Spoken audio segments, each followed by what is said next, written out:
नमस्कार, एक बार फिर स्वागत है आपका। और मैं हूं दर्शपल गुप्ता। जम्मू कश्मीर जब से यूटी बना है, धारा 370 हटी है, 35 से हटा है, बहुत से नए कार्य यहां हो रहे हैं। सबसे बड़ी बात यह है कि यहां का जो कल्चर है उसको दिखाने की पूरी कोशिश की जा रही है, चाहे वो कल्चरल अकेडमी है, चाहे टूरिज्म डिपार्टमेंट है। इससे भी पहले जम्मू के अंदर बहुत से ऐसे फंक्शन होते थे, यहाँ पे जो हमारी लोकल प्रतिभाएं हैं उनको सामने लाया जाता था, दिखाया जाता था। बाहर से लोग आते थे, चाहे वो बैसाखी का मेला था पहले, बाद में जम्मू मेला बना, टूरिज्म ने से एक बड़ा रुख दे दिया। और कल्चर अकेडमी भी इसके ऊपर काफी कार्य कर रही। दूरदर्शन की बात करें, उसको लेके भी हम बार बार चर्चा करते रहे कि वहां भी जो लोकल टैलेंट हमारा उनको सामने लाया जाता है। डोगरी भाषा को सामने लाया जाता है, हिंदी को लाया जाता है, गोजरी को लाया जाता है। बहुत सी हमारी जो लोकल भाषा, रीजनल भाषा है, उनके लिए काफी काम हो रहा है। लेकिन अक्सर इन्हीं धारों के ऊपर, इन धारों के ऊपर कोई ना कोई उंगली उठती रहती है, चाहे वो कल्चर अकेडमी हो, चाहे टूरिज्म डिपार्टमेंट हो। क्यों? इसलिए मैंने पहली बार नहीं, इस पीपी न्यूज लाइन में एक बार नहीं, बहुत बार इस पे बात की है। अगर टूरिज्म डिपार्टमेंट को फंक्शन करता है, बड़ा फंक्शन करता है, तो यहाँ के जो लोकल कवि होते हैं या जो लोकल आर्टिस्ट होते हैं, वो यही सोचते हैं कि हमें अपने ही शहर में, अपनी ही यूटी में मौका मिला है कुछ करने का, कुछ दिखाने का, ताकि बाहर तक हमारी आवाज जा सके। हिंदुस्तान ही नहीं, हिंदुस्तान से बाहर भी आवाज जाती है, वो भी हमारा टैलेंट दे सके। लेकिन दुख की बात यह है कि वह जम्मू के लोगों को इग्नोर करके बाहर से, चाहे वो पंजाब से हो, चाहे दिल्ली से हो, चाहे वो मुंबई से हो, वहां से लोगों को बुलाते हैं और लाखों रुपए उन पे खर्च कर देते हैं। लेकिन जम्मू के जो आर्टिस्ट होते हैं उन्हें नहीं बुलाया जाता। अगर कभी बुलाया भी गया, टाइमली उनका पेमेंट नहीं की जाती, और उनके ऊपर जितना पैसा खर्च करते हैं, इनकी एक दिन का खर्चा भी इनकी पूरी पेमेंट के बराबर नहीं होता। और यही हाल कल्चर अकेडमी का है, क्योंकि यहां भी जब कोई फंक्शन होता है, जब जरूरत पड़ती है यहाँ पे लोकल टैलेंट को दिखाने के लिए, तो बाहर से बुलाया जाता है।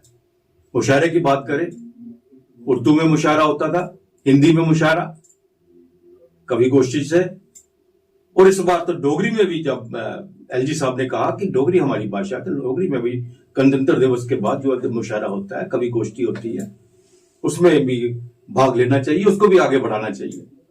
लेकिन कवि गोष्ठी हिंदी में जब हुई, इस बार भी वही बात फिर दोहराई गई, बाहर से कवि बुलाया गया।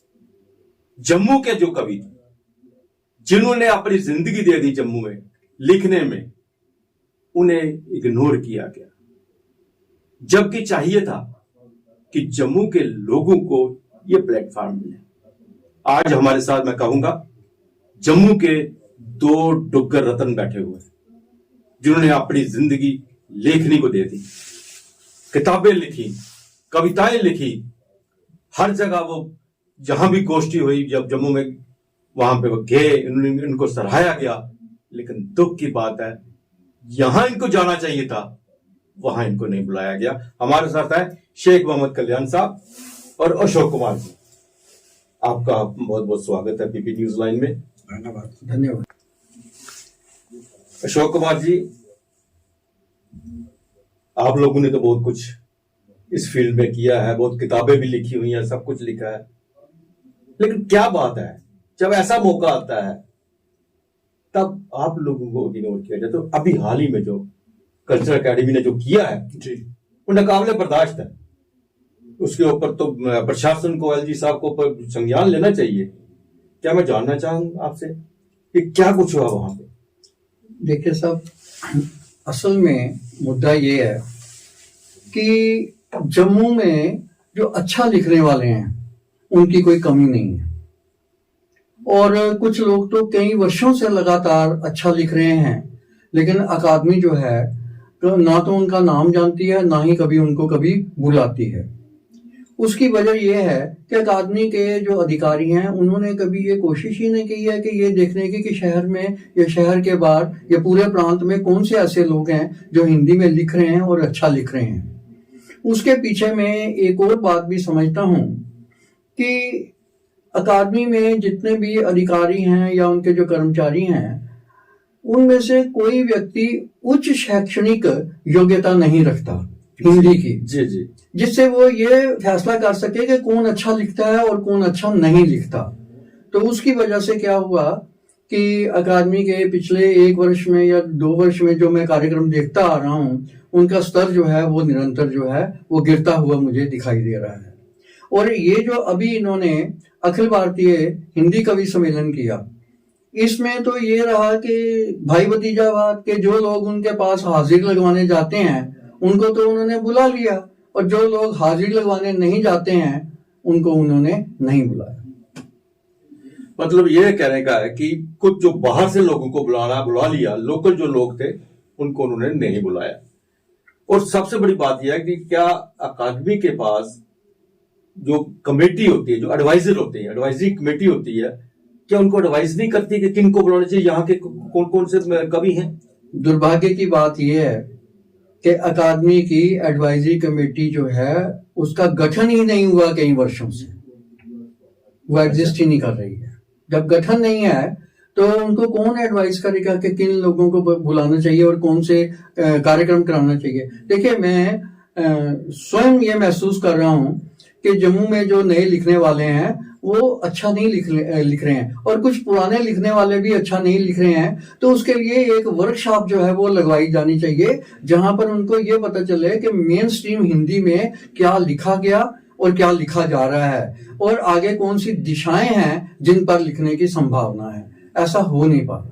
ये प्रोत्साहन तो उन्होंने ही करना ना। हाँ, प्रोत्साहन काम तो उन्हीं का है ना, किस तरह से प्रतिभा को आगे लाना है, छुपी हुई प्रतिभा को भी आगे लाना है। जो लिख रहे हैं उनसे एक्सपेक्टेशन जो है उनको दिखाना है। वर्कशॉप, बिल्कुल आपने सही कहा, वैसे ही बात कही। लेकिन दूसरी दुख की बात और भी है अशोक कुमार जी, कि जब से हमारे यहाँ पे यूटी बनी है, हमारे जितने भी HOD हैं, IAS आते हैं जो ज्यादातर बाहर के हैं, यहाँ हमारा कल्चर को जानते नहीं है। जिस तरह आपने कहा कि एडवाइजरी कमेटी भी नहीं है, तो कौन इनको समझाएगा, कौन करेगा?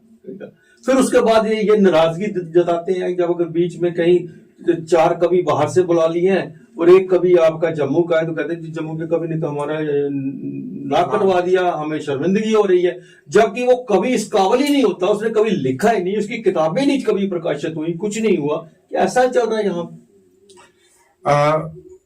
अभी जो पिछले दिनों हुआ उसमें भी मुख्य रूप से यही बात हुई। अखिल भारतीय स्तर तक पहुंचते पहुंचते कम से कम मुझे 20 वर्ष लगे होंगे जी, क्योंकि उसके पीछे बात यह है कि हमारी कविता एक अच्छी कविता बनते बनते समय लेती है। और यहाँ जो हुआ कि वो जुम्मा 4 दिन हुए लोगों को कविता लिखते हुए, पता नहीं 4 कविताएं भी लिखी हैं कि नहीं लिखी हैं, उन लोगों को इन्होंने अखिल भारतीय मंच दे दिया। हमारी शिकायत यह है कि यहाँ जम्मू के जो कई कवि हैं जो जम्मू का नाम हिंदुस्तान के अलग अलग प्रदेशों में जाकर कवि सम्मेलनों में भाग लेकर जम्मू का नाम रोशन करते हैं, और अपने ही शहर में उन्हें इतना अपमानित होना पड़ता है। हमारी लड़ाई केवल ये है कि कल्चर एकेडमी का जो मुख्य काम है वो पूरी तरह ठीक ढंग से नहीं कर रही है। यही कारण है कि हमें अब आवाज उठानी पड़ी कि ऐसा क्यों हो रहा है। उसके पीछे जैसे अशोक जी ने कहा कि मुख्य बात यही है कि उनके पास हिंदी के बंदे ही नहीं है उस लेवल के कि जो ये पहचान कर सके कि अच्छी कविता होती क्या है। और बड़ी दुख की बात यह है कि बाकायदा इन्होंने जो एक बंदा शिराजा हिंदी का एडिटर लगाया हुआ है जी, तो उसका काम है हिंदी के कार्यक्रम देखना, और इन्होंने शाहनवाज चौधरी ने इस कार्यक्रम में अपने बंदे एडजस्ट करने के लिए 4 दिन पहले उससे ये कार्यक्रम लेके तो किसी दूसरे बंदे के हवाले कर दिया कि इस कार्यक्रम के इंचार्ज आप हो। और हुआ वही, ढाक के 3 पात, 3 बंदे शाहनवाज चौधरी ने अपने एडजस्ट कर लिए, 3 आदमी दूसरे जिसको इंचार्ज बनाया उसने अपने एडजस्ट कर दिए, तो जो मुख्य धारा के जम्मू कश्मीर में कवि हैं वो पीछे रह गए। ये लड़ाई हमारी निरंतर, मेरे ख्याल में काफी लोगों का सहयोग मिल रहा है और इसको हम आगे लेके जाएंगे जब तक न्याय नहीं मिलता। नहीं, एक बात ये भी है इसमें है कि ये जो अखिल भारतीय लेवल का जो आपने सम्मेलन था, कवि गोष्ठी थी, ये बात तो नहीं कहीं वहां पे मोटी फीस मिलती है तो बाहर से बुला लो, जहां पे सिर्फ कहीं जाके मुफ्त कहीं से कविता बुलानी तो आप लोगों को बुला लो। नहीं, फीस तो है मोटी, इसमें कोई दो राय नहीं है। फीस नॉर्मल जो कवि है वो 10,000 15,000 लेता है मेरे ख्याल इस अखिल भारतीय कार्यक्रम के लिए। बात वो भी नहीं है, बात यह है कि कम से कम उस जो कवि आप प्रस्तुत कर रहे हो बाहर के कवियों के साथ, जो बाहर का एक मान लीजिए बहुत बड़ा कवि आया है, उसके सामने आप केजी का बच्चा बिठा दोगे तो जम्मू कश्मीर का नाम तो नीचे आएगा। तो ये जम्मू कश्मीर के इज्जत का सवाल है कि आप बाहर वाले कवियों को ये साबित कर रहे हो कि जम्मू कश्मीर के ये निम्न दर्जे का साहित्य लिखा जा रहा है, जबकि ऐसा नहीं है। यहाँ बहुत अच्छा साहित्य लिखा जा रहा है, बहुत अच्छी किताबें हिंदी में लिखी जा रही हैं, लेकिन आप परोस क्या रहे हो उनके आगे, ये बड़ी थोड़ी हमें शर्मनाक घटना लगती है। जी, क्या सुझाव देते हैं आप इसके लिए? देखिए जी, इसके लिए सुझाव यही है, एक तो वो एडवाइजरी कमेटी जो है वो बननी चाहिए ताकि अपनी अपनी लैंग्वेजेस में वो सही सुझाव दे सकें कि भाई किन लोगों को आगे रखना है और किन लोगों को पीछे रखना है। और देखिए कि जिनको ये कहते हैं कि ये बडिंग राइटर्स हैं, मैं समझता हूं कि जो नए लिखने वाले हैं उनको भी मौका मिलना चाहिए, लेकिन उनके लिए मंच दूसरा होता है, यह अखिल भारतीय मंच उनके लिए नहीं है। एक तो ये बात है, एक तो सुझाव ये है। और दूसरी बात मैंने अभी कही है कि उसके लिए एक जो वर्कशॉप है वो लगनी बहुत जरूरी है, जो नए लिखने वाले लोग हैं, ताकि उनको कम से कम, अगर अकादमी में उनको भी बताने वाला नहीं है कि हिंदी साहित्य में क्या लिखा गया और क्या लिखा जा रहा है, और आपको वो लाइन जो है वो टो करनी है, तो अगर वो नहीं है तो कम से कम वर्कशॉप लगवा करके जो लोग जानने वाले हैं उन्हीं को बुला लें ताकि उनका कोई मार्गदर्शन हो सके। बिल्कुल सही बात कही। ये इनकी बात को मैं अब थोड़ा सा आगे बढ़ाता हूं। ये तभी हो सकता है जब आप निष्पक्ष भाव से काम करेंगे। अगर आपने अपने चहेतों को ही मौका देना है तो तब ये बात नहीं हो सकती। नहीं, वो आपका मतलब जिस भाषा का जो ज्ञाता है ये विभाग उसी के पास होना चाहिए। हाँ, बिल्कुल सीधी सी बात है। सही बात। अगर हिंदी मुझे आती नहीं है तो मैं हिंदी को के बारे में आप लोगों से आपका एग्जाम ले रहा हूं मैं, तो मैं क्या करूंगा? आपको किसी को क्या सिखाऊंगा? जब मैं उर्दू नहीं जानता तो उर्दू के बारे में लोगों को भाषण दे रहा हूं मैं, तो उर्दू के बारे में नहीं जानता। ये आपने बिल्कुल बात सही कि कल्चर अकेडमी के अंदर जो बात है ये एक नहीं है, यहाँ नहीं है, हर जगह। दूरदर्शन में भी हमने यही देखा, जिनको डोगरी नहीं पता ही नहीं है, डोगरी होती क्या है, वो डोगरी के हेड बने होते हैं, डोगरी काम कर रहे होते हैं, डोगरी के सारे प्रोग्राम कर रहे होते हैं। यही बातें कुछ यहाँ भी हो रही है। सर, बड़ी अच्छी मिसाल है कि हम इंडिया वर्ल्ड कप खेलता है, 3 साल के बाद होता है, तो 3 साल वो प्लेयर देखता है कि कौन सा अच्छा खेलेगा जिसको वर्ल्ड कप में रखना है आपने। तो यहाँ कल्चर एकेडमी में आपके पास अच्छे अच्छे कवि हैं। कम से कम जब आप अखिल भारतीय स्तर का कार्यक्रम साल में वर्ष में एक कार्यक्रम होता है तो उसमें अच्छे कवि आप पूरे साल में, आपको पता नहीं है कि कौन सी कविता अच्छी लिखी जा रही है, किस कवि द्वारा लिखी जा रही है। उस कवि को हमने वहां पे अखिल भारतीय स्तर के कार्यक्रम में पढ़वाना है। लेकिन वही है कि मंशा साफ हो तभी बात होती है। इनकी मंशा ही साफ नहीं है, नीयत ही साफ नहीं है। बात तो नीयत पर है। बिल्कुल सही कहा। और हम उम्मीद करते हैं कि इस प्रोग्राम के बाद कम से कम, शाहनवाज साहब आप तो हमारे भी मित्र हैं, स्टूडियो में आप भी आ चुके हैं और उस वक्त भी मैंने ये पॉइंट्स कुछ आपके सामने रखे थे, लेकिन आज ये पॉइंट्स जो हैं पब्लिक में आ चुके हैं, लोगों के सामने आ चुके हैं। सचमुच अगर आपने रणजी ट्रॉफी खिलवानी है तो रणजी के प्लेयर होंगे, जब आपने नेशनल लेवल पे खिलाने जाना तो नेशनल लेवल के प्लेयर होंगे। यही बात हर जगह शामिल होती है। उम्मीद करते हैं कि आप जल्दी इसमें सुधार लाएंगे।